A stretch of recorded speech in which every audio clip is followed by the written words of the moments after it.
Today we're going to go over the expectations for the final project, which is actually 3 projects over the course of the last 5 to 8 weeks of the course. So here you are in your media communication course. This is what it should look like. You go to content and then you go to week 7 or 8. That's where the midterm starts.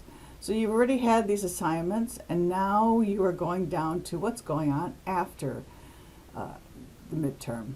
So let's just click on this, open this up,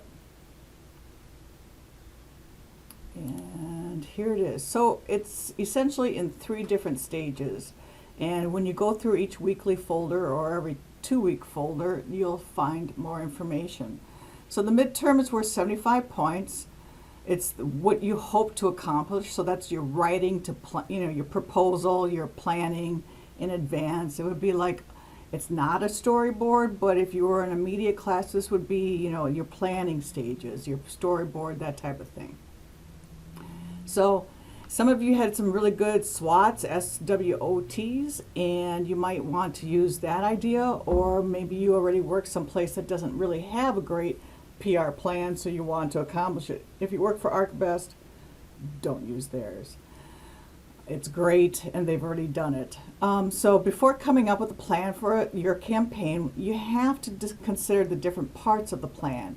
So that's in Chapter 18 of the Wilcox Public Relations Writing and Media Techniques book that I've given you. It's in the reading section in your content on Blackboard. So you're writing a report discussing and analyze each part of your proposed implementation. Go back through the first 8 weeks of class and make sure that you're covering everything. You give an example of an outline of such a plan that has been implemented by some well-known organization and point out the different elements of the plan. And in many ways, this is similar to a proposal. Furthermore, examine the identification, the information gathering, and analysis phases that are necessary while developing an effective campaign plan. So you already have Chapter 6 and Chapter 18 in your reading folder under content in Blackboard.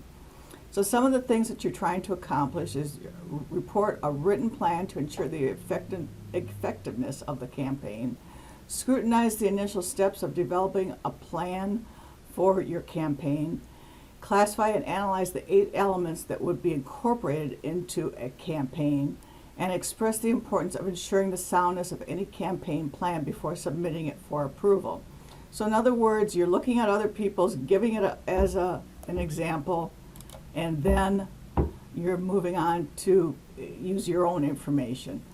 So it would be almost like citing a reference, but instead of that, you're doing, this is what I found in the Coca-Cola media kit, and from that I learned that bold colors do work, and I plan to incorporate that in my campaign. Classify, analyze the 8 elements that are from the textbook, and make sure that those are incorporated into your campaign. And you need to express the importance of ensuring the soundness of any campaign plan. So make sure that you do all that before you move on. You're using APA,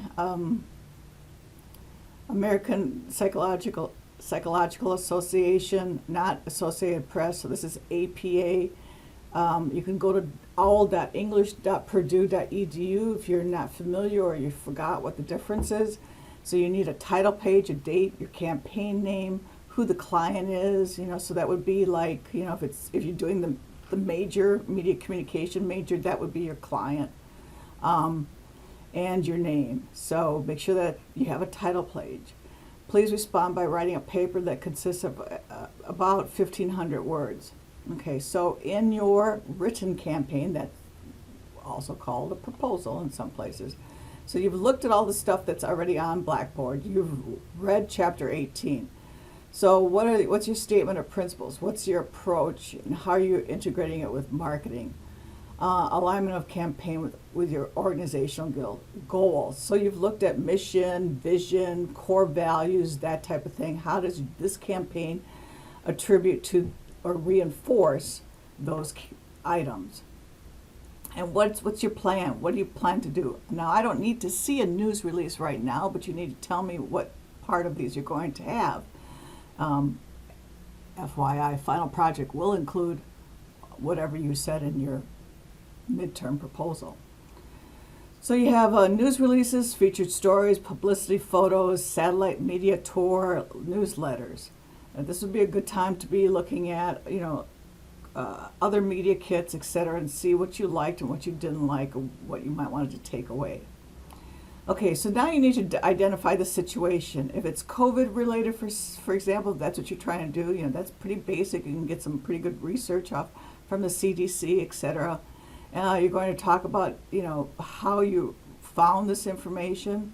Now, if you're in a 4,000 level class like you are, hopefully you've already taken media research. So some of these things you've already accomplished, like a survey or focus groups. You've done some brainstorming.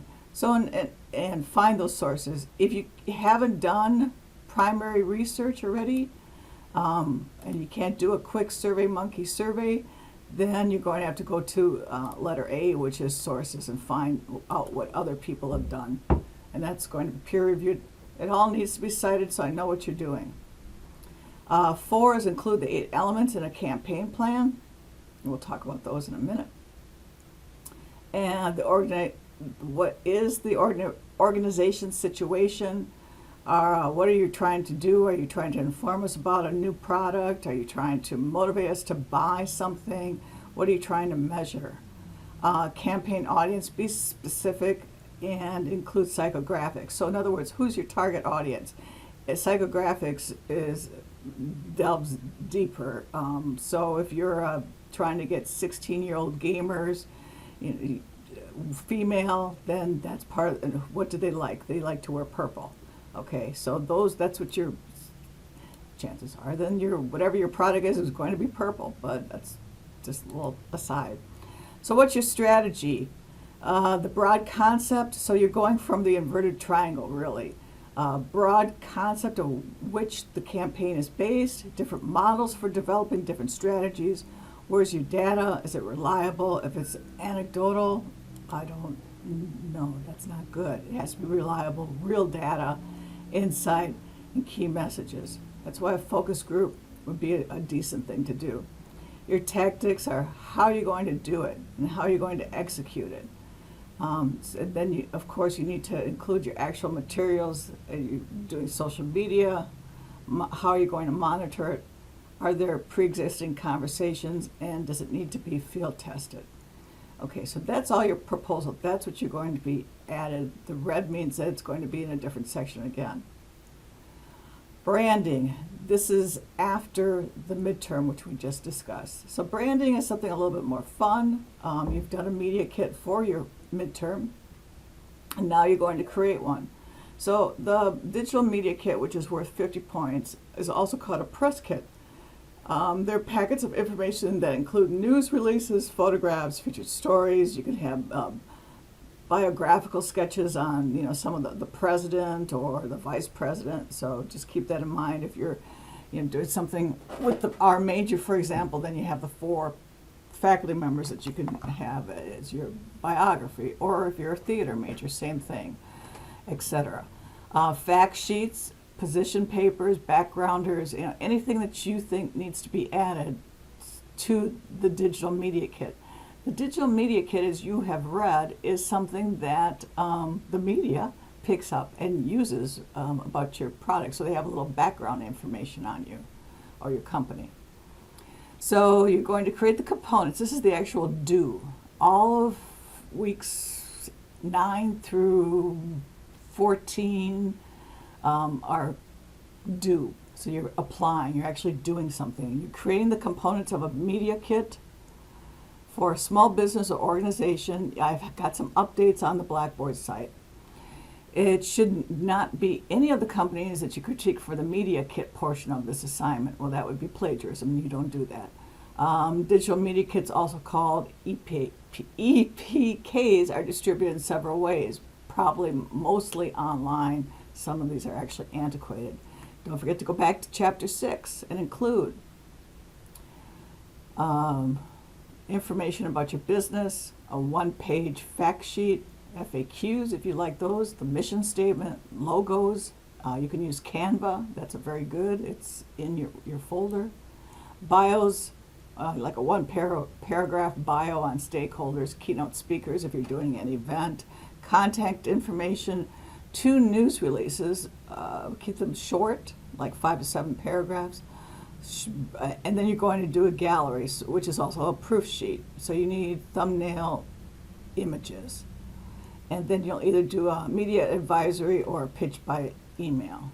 I'd probably do number 8, the advisory. We're going to stop here and then we'll talk about the final.